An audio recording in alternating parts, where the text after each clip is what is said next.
on Friday that I was going to say something about what is going on in South Africa. I want to save you from trouble. Yes, sir. That's why I want to talk to you. I want to save you from trouble. Because sometimes many don't understand what's pushing them and how easily they could go over the cliff.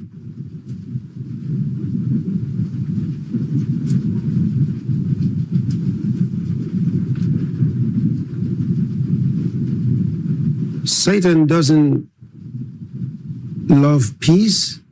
He's not one to give peace. He doesn't want you to have peace or prosperity. And you have to know that. In Revelation chapter 6,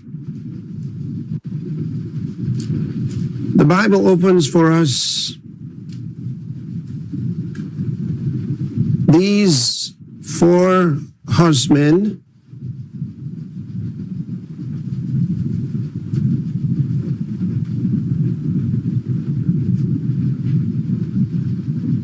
for the last days and the judgments that will come on this world.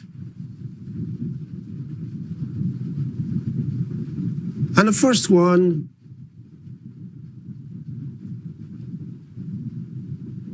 is one riding on a white horse. And I want us to begin reading from verse 1, chapter 6. And I saw when the Lamb opened one of the seals, and I heard as it were the noise of thunder, one of the four beasts saying, "Come and see." And I saw and behold a white horse, and he that sat on him had a bow, and a crown was given unto him, and he went forth conquering and to conquer. We've talked about this on several occasions, but I want you to look at the next verse. When he had opened the second seal, I heard the second beast say, "Come and see." And there went out another horse that was red, and power was given to him that sat thereon to take peace from the earth. Observe that construction. He was given power to take peace from the earth. And what followed? And that they should kill one another. And there was given unto him a great sword. So he was given power to take peace from the earth. And what followed? Killings.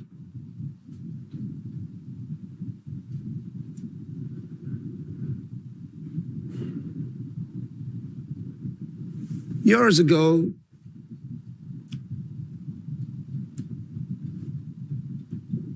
during the administration of President Shehu Shagari in Nigeria, the people came to the conclusion that their young people weren't getting good jobs.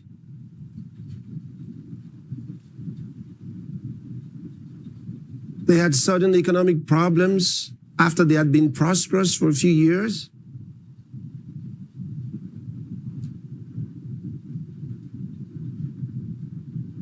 And decided some of the Africans who had come to Nigeria during the years of prosperity, because they kind of fled economic hardships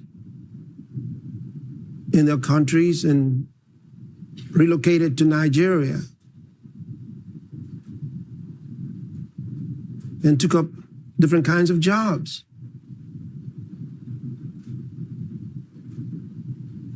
Well, many Nigerians concluded that the reason they were having difficulties was because of these immigrants who were now in their country.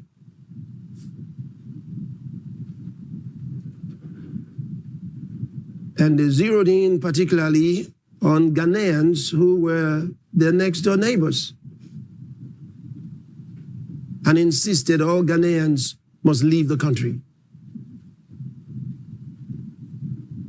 And the president also did announce that those who were illegal immigrants must leave.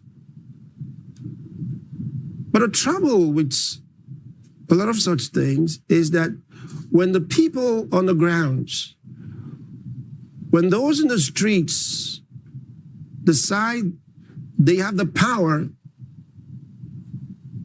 to execute judgment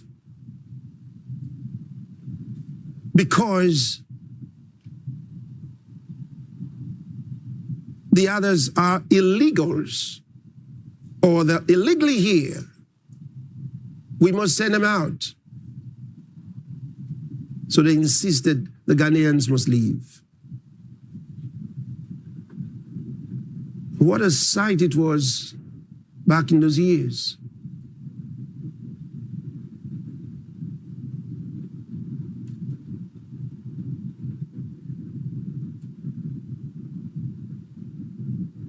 They had to go. Did things change? No. They were definitely not enough to have caused a dent in the economy. But they were the scapegoat. They were sent away. In pain, they'd been here for several years. And they were to leave suddenly. So the Nigerians believed they had justification to send them out. Go back to your country.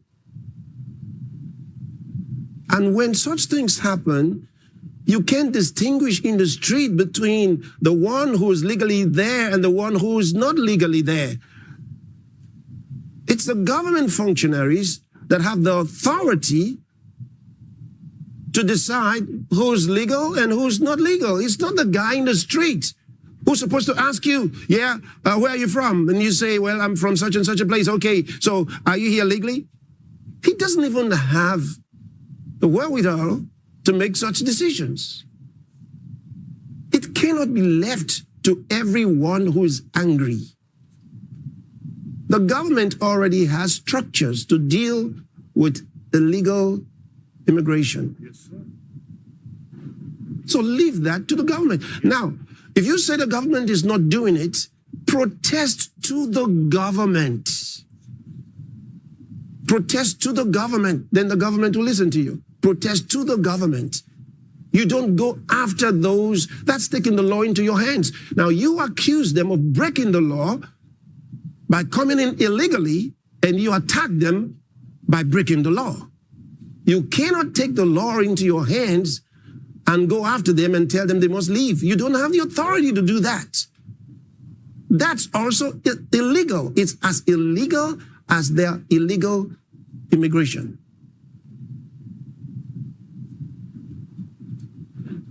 Here is where you get into real trouble.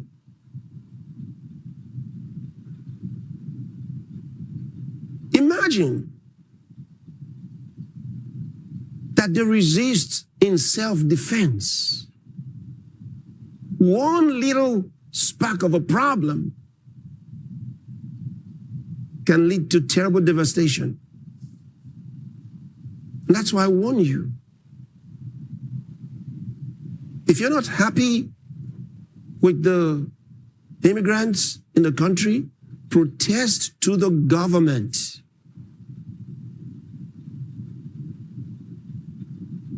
They allow protests. So you can go in the street to the government and let them hear you, and they will take actions. There are legal ways of dealing with such things. It's not appropriate for you, when you are not the law enforcement agent, it's not appropriate for you to give an ultimatum to the immigrants in your country and say, on such and such a date, you must leave. It's not okay. You're not authorized to do that. You don't have the right to do it. You are just as illegal in such an action as they are illegal in coming into your country without the right documentation.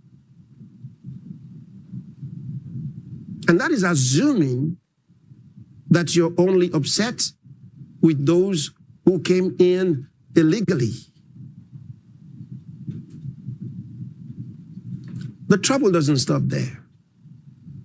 When we say xenophobia, maybe you need to understand what it really is.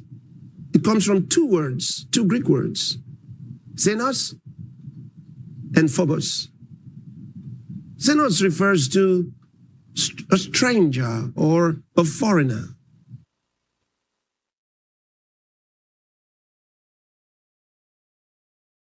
And then, of course, phobos, fear.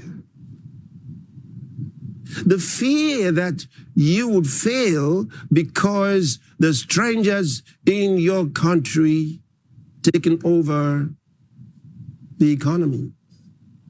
The fear that because of them, things are not going to go well with you. The fear that they're harmful. The fear that their crimes are worse than your crimes.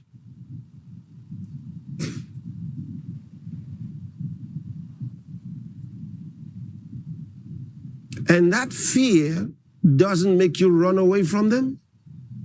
That fear makes you attack them. I want you to understand. It makes you attack them.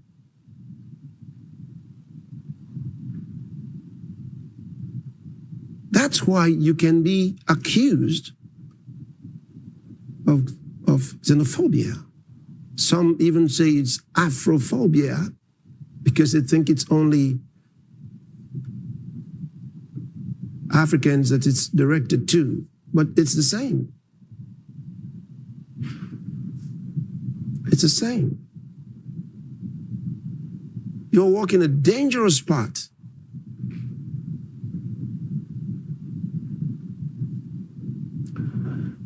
I'd like to remind you that the case with Ghana was a very easy one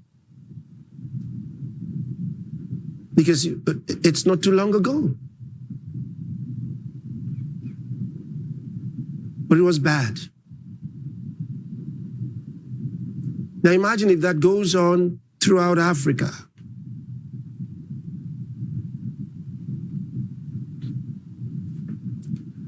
But it can get worse and lead to genocide. Ask yourself what happened to Rwanda in the early 1990s. These were people that lived together. They're of the same culture, the Tutsis and the Hutus. Same culture, same people. These were not two ethnic groups. They're the same ethnic group.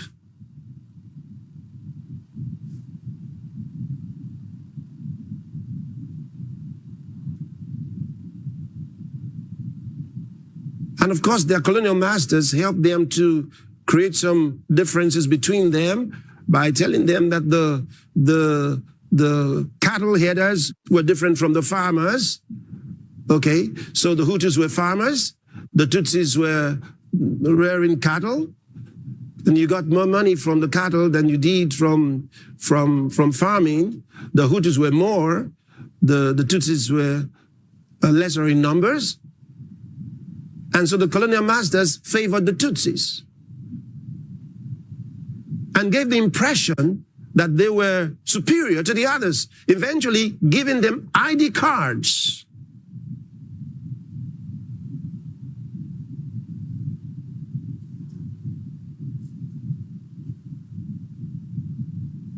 Further solidifying a difference between them, which they wanted, because you must understand that the colonial masters had a divide and rule method of government.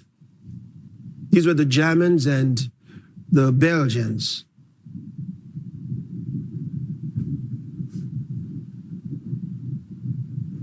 And then after, they projected the Tutsis. But after the independence, the Hutus took over power and marginalized further the Tutsis.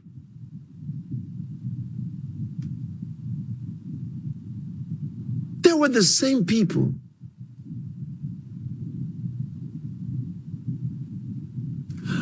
They went to the same schools, lived among themselves, worshipped in the same churches, intermarried.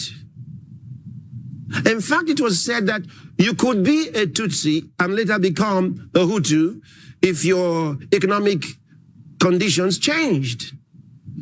If you moved from going with cattle, doing cattle business, and you became a farmer, you became a Hutu. And if circumstances changed in your favor and you got more cattle and became wealthy, you became a Tutsi. That's how close they were. But the day came when their Hutu president was killed in a plane crash along with the Burundian president.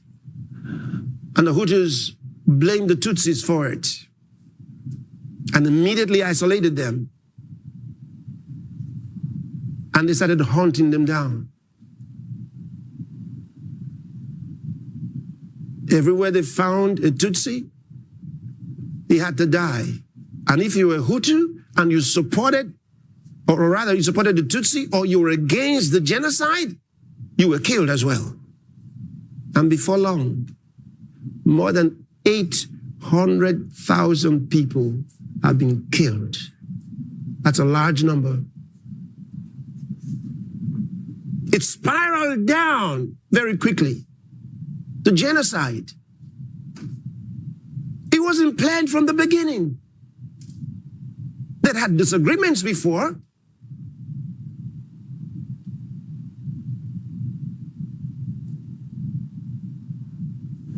Yugoslavia,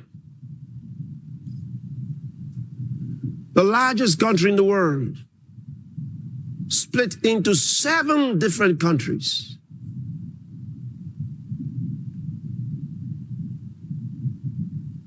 They remember the Bosnian Wars.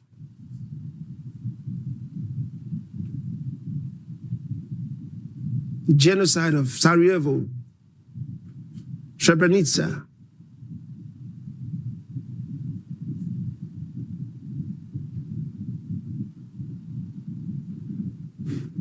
Dark history. Dark history. It happens very easily. That's why I'm warning you. It happens very easily.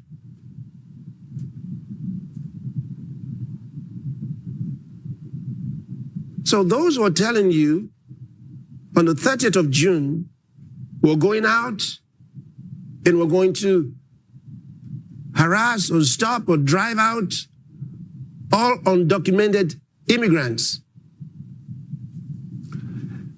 They don't have the power to do it. It's illegal. Leave that job for the police. Leave it for the government.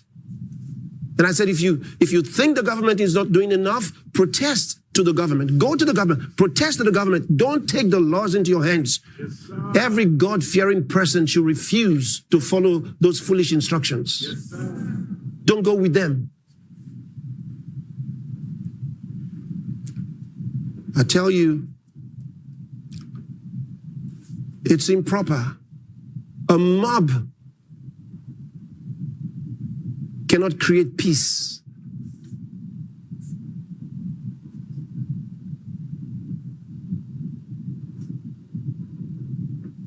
You have a government.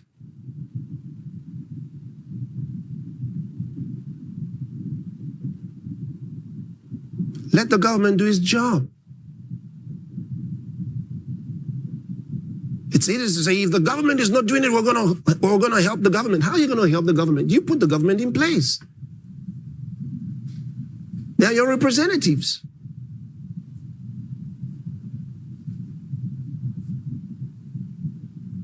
Don't destroy your own country while you're thinking that you're trying to save it from these immigrants. Reminds me of the words of John F. Kennedy in his inaugural speech years ago. He said, those who foolishly want to claim power by riding the tiger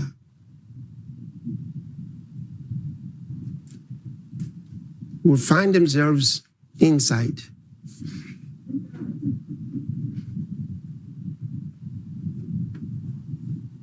I hope you understand what that means.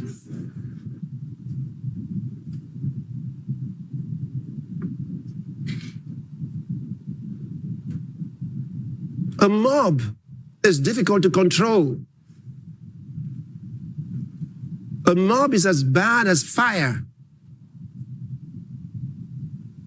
A mob is as bad. There are three terrible forces in the world that are difficult to control. One is flood. The other is fire. The third one is a mob, a human mob.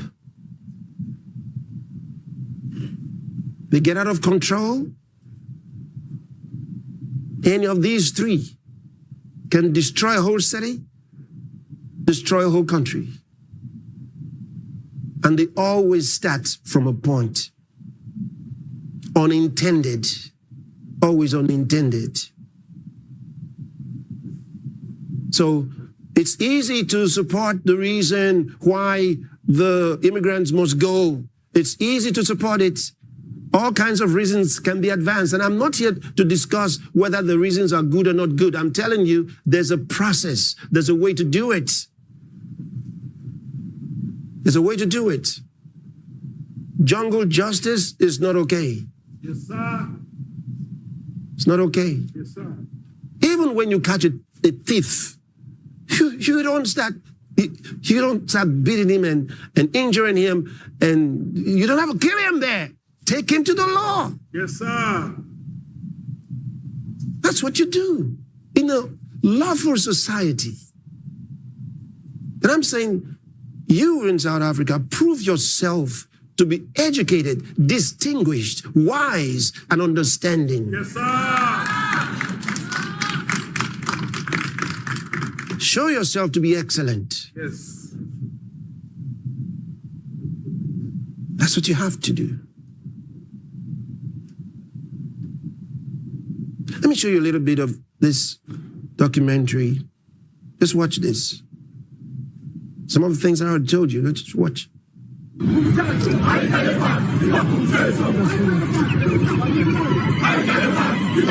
When a society begins to fracture, it rarely starts with hatred.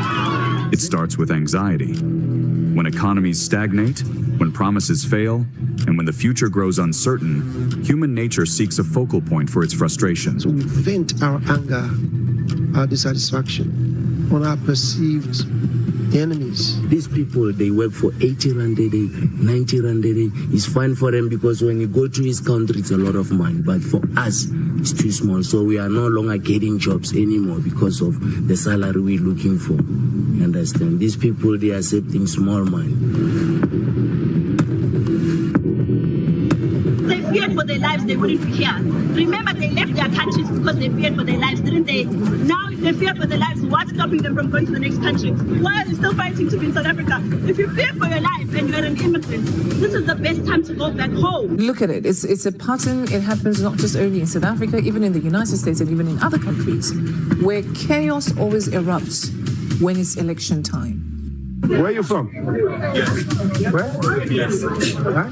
Yes. Yes. So what are you doing here? Because we've been calling for you guys to leave the country. Why are you still here? I'm not to school for children. No, my friend. No. Please respect what we are saying and don't try and oppose what we are doing. Don't listen to the government. Don't listen to the police. Don't listen to anyone. Just listen to us. We are saying this peacefully. Please go to your country. 30 June is the deadline. Or else what?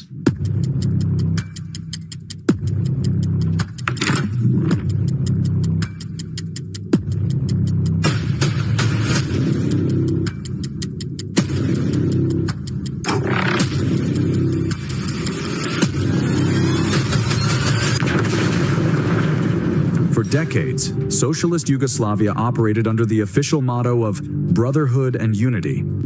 It was a complex, multi-ethnic federation holding together distinct cultural and religious groups. But the glue holding it together wasn't just ideology, it was economic stability. Yugoslavia was the largest country in the world. When the global economy shifted in the 1980s, Yugoslavia collapsed into severe debt.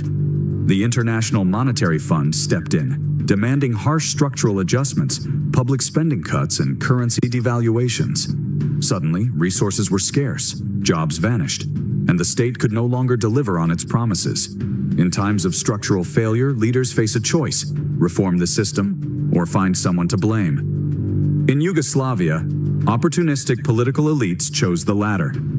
Instead of addressing financial mismanagement, state-controlled media and politicians began translating economic misery into ethnic grievance. The playbook was deployed with clinical precision. In Serbia, media narratives framed other republics as economic parasites draining Serbian wealth. In Croatia and Slovenia, the narrative reversed, painting the federal center as a backward, oppressive force stifling their European identity. The other was no longer just a neighbor. They were an existential threat to survival. Xenophobia was weaponized to convince ordinary citizens that their poverty wasn't caused by bad policy, but by the demographic and cultural threat of the group across the border. The weaponization of internal xenophobia tore Yugoslavia apart, resulting in the deadliest conflict on European soil since World War II. Over 100,000 lives lost and millions displaced. These are Satan's ways of distracting people, destroying their lives. This was not peculiar to Yugoslavia alone. Some of you will remember how Nigeria acted many years ago towards Ghana, a neighboring country. Nigeria was experiencing a massive oil-fueled economic boom. Millions of West Africans, particularly Ghanaians fleeing political instability and severe famine at home, migrated to Nigeria. Ghanaian nationals became deeply embedded in the Nigerian workforce, notably filling critical gaps as teachers and skilled laborers. By 1982, global oil prices crashed, plunging Nigeria into a harsh recession marked by inflation and unemployment. In January 1983, President Shehu Shagari issued an executive order giving all undocumented immigrants 2 weeks to leave the country or face arrest. They came to the same very conclusion that the reason they're not getting jobs, that their young people are not getting jobs, was because of the Ghanaians, that the Ghanaians were taking their jobs. The mass exodus gave rise to the term Ghana must go, named after the cheap, sturdy, checkered blue and red nylon bags migrants used to pack their lives into. President Shehu Shagari's administration expected that expelling foreign workers would immediately free up jobs for unemployed Nigerians and stabilize the crashing oil economy. The reality was much more disruptive. Ghanaians hadn't just taken low-skilled jobs, they had become the backbone of several vital sectors, education and construction. Infrastructure projects ground to a sudden halt or saw costs skyrocket as local labor prices spiked overnight. Xenophobic reactions to fellow Africans. It's a tent. Is an enormous void. Belgium. They're doing those things because Satan inspires them to do them. Decades after the fall of apartheid, South Africa faces staggering structural crises. an overall unemployment rate hovering over 32%, youth unemployment suffocating nearly 61% of the young population, and a severe backlog in public housing, healthcare, and basic service delivery. The strictest definition, these numbers continue to climb each year. There was an increase of 237,000 in the number of unemployed persons from 8 million to 8.2 million from the last quarter of 2024. In the first quarter of 2025, the NEET, or not in employment, education or training, rate for young people aged 15 to 24 stood at 37.1%. It is clear from the above mentioned that the persistent unemployment crisis in South Africa is a direct consequence of a fundamentally flawed political system. The experience of South Africa serves as a critical lesson, demonstrating that ideologies focused on destruction rather than building cannot lead to sustainable growth and prosperity. At the center of black-on-black hatred is a state-sponsored and capital-sponsored hatred to distract you from giving you economic opportunities, to make you blame wrong people for your misfortunes. There's no Zimbabwe that took a land from you. There's no Zimbabwe that took a tender from you. There's no Zimbabwe that took a job from you. There are no jobs. The jobs Zimbabweans are doing, you don't want to do them. You are so educated enough to can do those slave jobs. That's why, not that you are lazy. You are not lazy, you know your worth.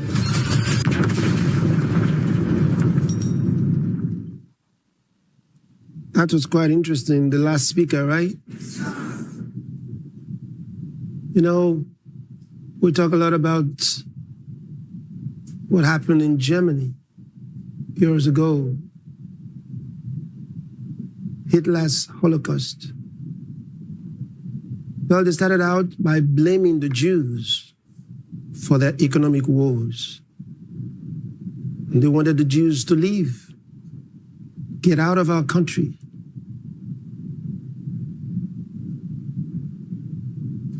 And so at the appointed time, all those who hadn't left were in trouble.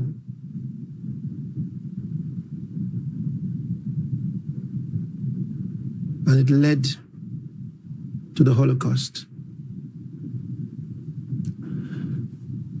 So I want the leaders of South Africa to think again. The government has power to protect all people in their country. You have to protect everyone. Even criminals have to be protected by the government. Don't forget. Even criminals have to be protected. And then they're brought to justice. And while they are facing justice, they must be protected. Otherwise, there's no justice. And you cannot say, bring us good immigrants. There's no such thing. There are no good immigrants and bad immigrants. They're just people.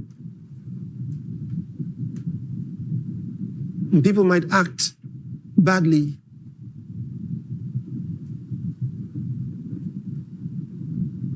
But then, that's why you have the laws.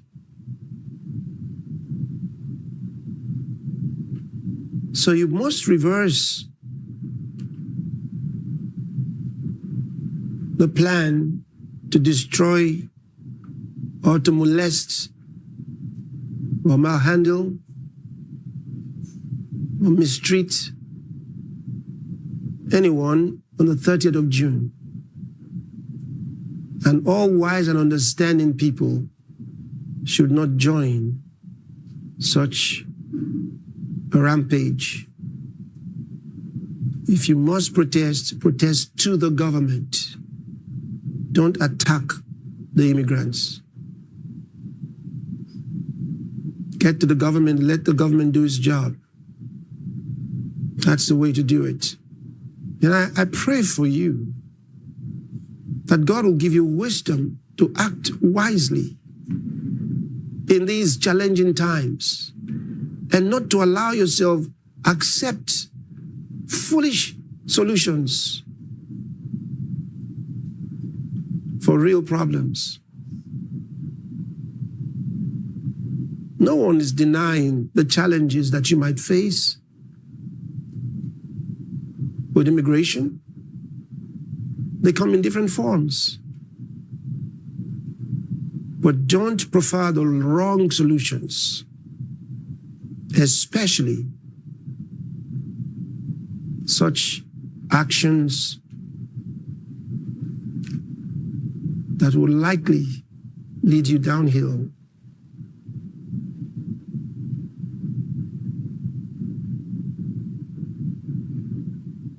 So understand that the peace you have enjoyed so far can increase. You can have more peace. Or you can destroy it.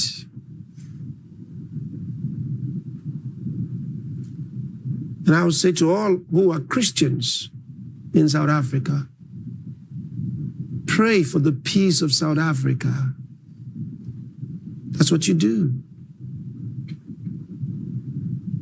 Don't get involved in these satanic activities. I told you, it's Satan that leads people to attack others and destroy their lives. All of that anger, for good reasons or bad reasons, makes no difference.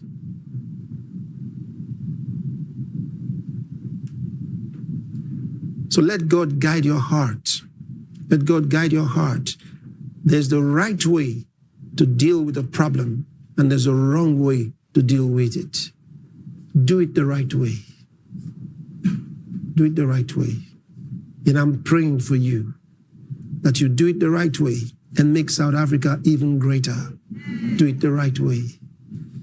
And the same throughout Africa. There's no reason to retaliate. There's no reason for Ghana to retaliate against South Africa, or Malawi to retaliate against South Africa, or Nigeria to retaliate against South Africa. I think there can be a discussion. It's very easy. It's very easy. Don't make Africa a terrible place. Make it a place of peace. Then you can. Then you can. So I thank God, because God's plan for this second half of the year is to have peace for all the nations of the world. And that's one more reason it's important for South Africa to act wisely, as I've said.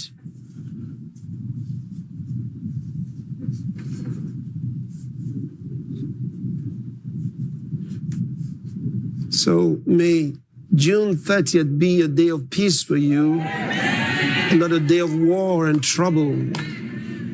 That's my prayer for you.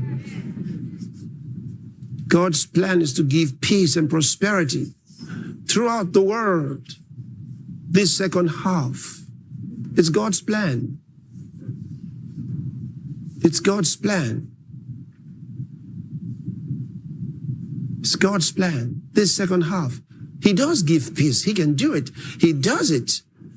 I already showed you there are forces of evil that take away peace. Like I just read to you in Revelation chapter 6 and verse number 4. But God can give peace and wants to. He wants to. He wants to. And when he gives peace, he gives prosperity.